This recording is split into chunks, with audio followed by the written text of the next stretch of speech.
In this video, I'm going to quickly show you how to fix no audio on Google Chrome on your MacBook. So there's a couple different fixes here. The first one we're going to try is clicking on the three dots in the top right corner.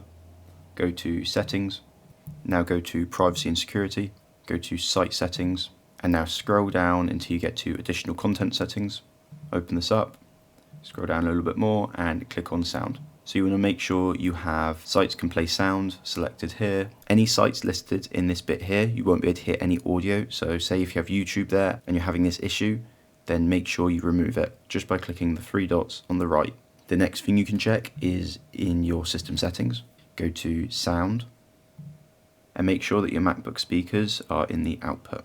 The next thing you can do is resetting your audio drivers. So press Command and Space and type in Terminal.